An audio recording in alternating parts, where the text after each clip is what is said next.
eterna. Aqui está o alvo e o objetivo principal de Deus para com a raça humana.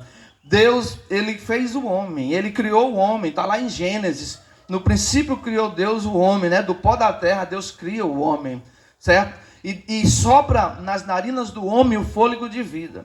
Deus planta um jardim no Éden, coloca lá o homem, e Deus deixa o homem para cuidar do jardim. E lá no centro do jardim existia duas árvores, a árvore do conhecimento do bem e do mal, e a árvore da vida. E Deus dá uma ordem para o homem: olha, de todas as árvores que existem no jardim, vocês podem comer, mas da árvore do conhecimento do bem e do mal, dela não comereis, porque se comerdes dela, no dia em que comerdes, certamente morrereis. Por isso que o homem passou a morrer. Por que o homem passou a morrer? Por causa da desobediência. Como eu citei já aqui nessa manhã, o salário do pecado é a morte, mas o dom gratuito de Deus é a vida eterna em Cristo Jesus. Deus não criou o homem para que o homem viesse morrer, mas para que o homem vivesse eternamente. Mas o homem passou a morrer por causa de quê? Do pecado.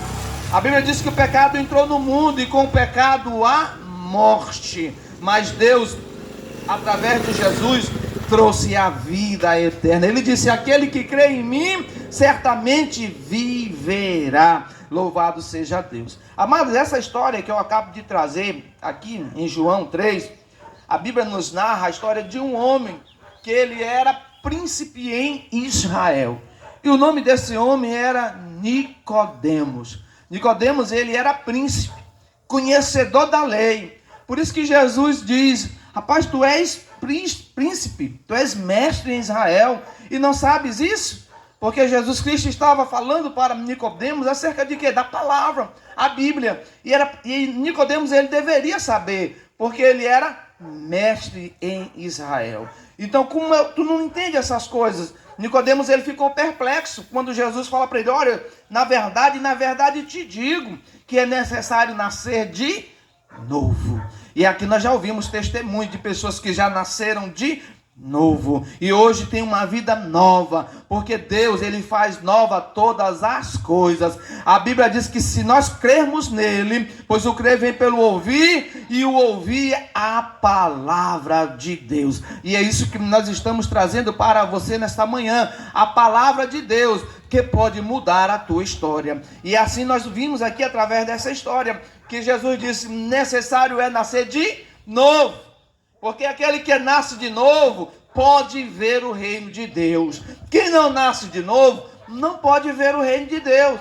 Por quê? Porque não nasceu de novo. Nós nascemos uma vez, como já foi falado aqui, mas da carne. Mas eu quero dizer que é necessário nascer de novo. De quê? Da água e do Espírito, para que assim nós possamos ver o reino de Deus. Louvado seja o nome do Senhor. Disse-lhe Nicodemos: como pode um homem nascer sendo velho? Porventura ele entrará novamente no ventre da sua mãe e nascer de novo? Nicodemos não estava entendendo o que Jesus estava falando para ele. Jesus não estava falando do nascimento natural. Ele não estava falando do nascimento de um bebê, mas ele estava falando daquele que nasce da água e do Espírito. O que é a água? A água é a palavra de Deus. Então a Bíblia diz que aquele que ouve essas palavras e crê naquele que enviou Jesus a esse mundo, tem a vida eterna. Louvado seja o nome do Senhor. Eu quero dizer, querido, para você nesta manhã, que existe uma vida eterna reservada nos céus para todos aqueles que aceitam a salvação em Jesus Cristo. A salvação, meu amado, ela não é uma imposição, mas a salvação é uma dádiva de Deus, é um dom de Deus, é um presente de Deus. Presente esse que nenhum de nós merecíamos. A salvação não é por méritos, não é por aquilo que nós fazemos, mas sim por aquilo que Cristo fez. E o que foi que Cristo fez? Ele deu a sua vida por você. Ele entregou a sua vida por você. De que maneira? Na cruz do Calvário. Quando Jesus Cristo estava naquela cruz, e ali ele dá aquele último brado, e ele diz: Pai, está consumado. Sabe o que Cristo estava fazendo ali? Ele estava abrindo um novo caminho, ele estava abrindo um novo acesso, para que eu e para que você, assim, possa ter acesso ao céu, à presença de Deus.